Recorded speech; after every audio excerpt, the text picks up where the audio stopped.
Imagine walking through sliding glass doors and being hit by a very specific scent: fresh popcorn mixed with floor wax. For decades, this was the Saturday ritual for millions of American families. You'd hear the intercom crackle, followed by the 5 most famous words in retail history.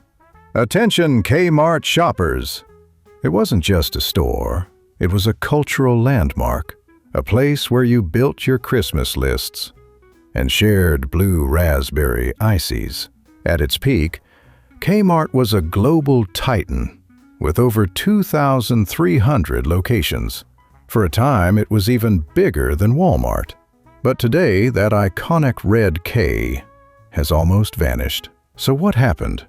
How does a company go from owning the suburbs to having only 3 stores left on Earth?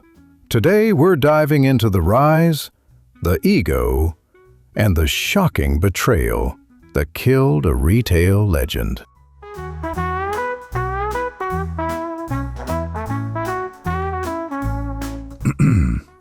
Before the K, there was a man named Sebastian Kresge. In 1897, this hardware salesman invested $6,700 to start a 5 and dime store. He watched giants like Woolworth and realized that if you sell things cheap enough, you become invincible.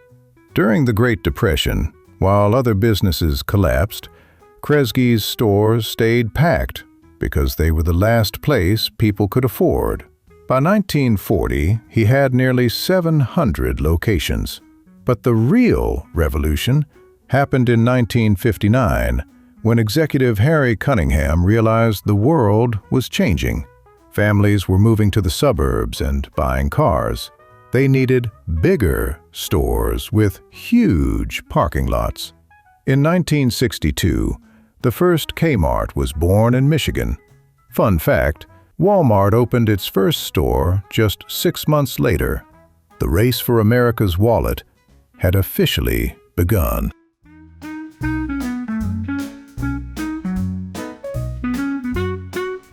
By the 1970s, Kmart wasn't just a store.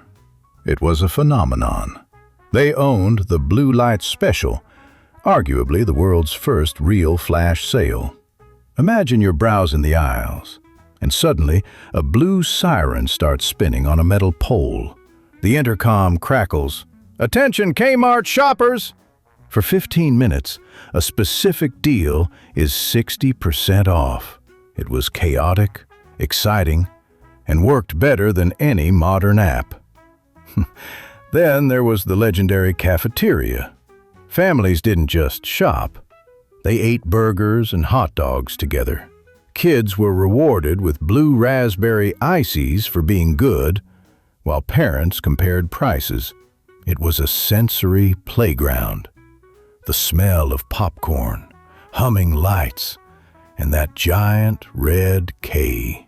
For 30 years, Kmart was the undisputed king of the American Saturday.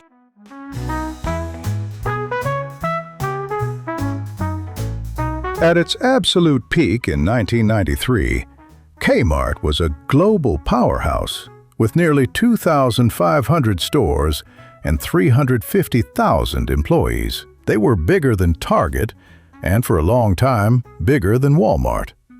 But behind the scenes, the foundation was cracking. Kmart's leadership made a fatal assumption. They thought the American discount market was saturated. Instead of fixing their aging stores, they went on a wild shopping spree, buying Walden Books, Borders, and Office Max. While they were distracted with bookstores, their own buildings were falling apart. The floors were scuffed, the lights were yellowing, and the technology was stuck in the 1970s. They stopped investing in the heart of their business, and a hungry competitor was about to pounce. Kmart had the lead, but they were flying blind. While Walmart was building high-tech warehouses and tracking every single penny with real-time inventory, Kmart was still using 1970s tools for a billion-dollar empire.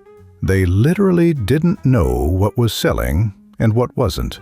Walmart expanded into small rural towns Kmart ignored, while Target went for a cheap chic style. Kmart was stuck in the middle. Not the cheapest, not the nicest, just there. By 1990, the unthinkable happened. Walmart officially dethroned Kmart as the largest discount retailer in America. Instead of fighting back with innovation, Kmart's leadership did something even more confusing. They changed their logo and killed the one thing everyone actually loved.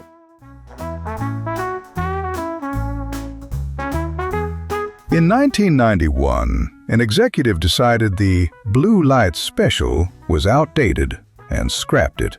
They turned off the siren that defined their brand, losing their unique soul. They were trying to look modern on paper, but the physical stores were literally rotting. Yellow lights, scuffed floors, and 30-year-old shelves.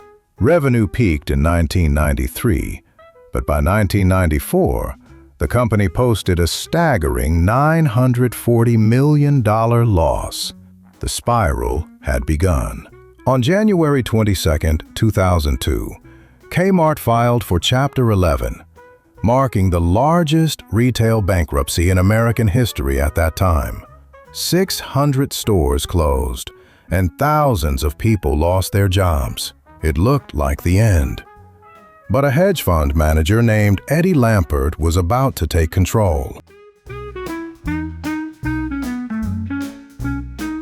Just as the 2002 bankruptcy seemed like the end, a new player entered the game. Eddie Lampert.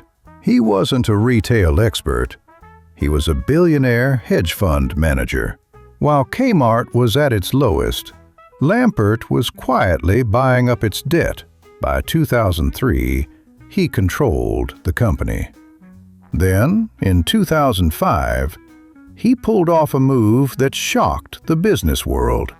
He bought Sears for $11 billion. The goal was to create a Sears Holdings empire that could finally challenge Walmart. On paper, it looked like a genius move.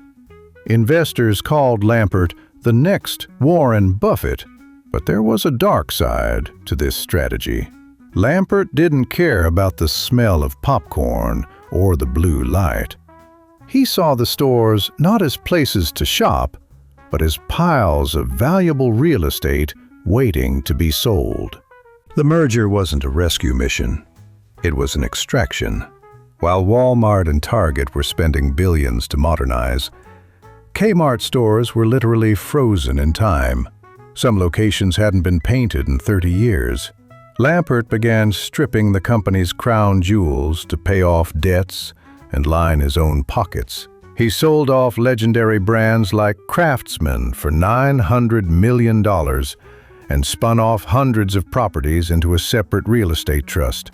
Internal lawsuits eventually accused him of asset stripping, transferring billions out of the company for almost nothing in return. One industry expert said it wasn't Amazon or Walmart that killed Kmart, it was one man. By the time the dust settled, the blue light wasn't just dim, the bulbs were being sold for parts.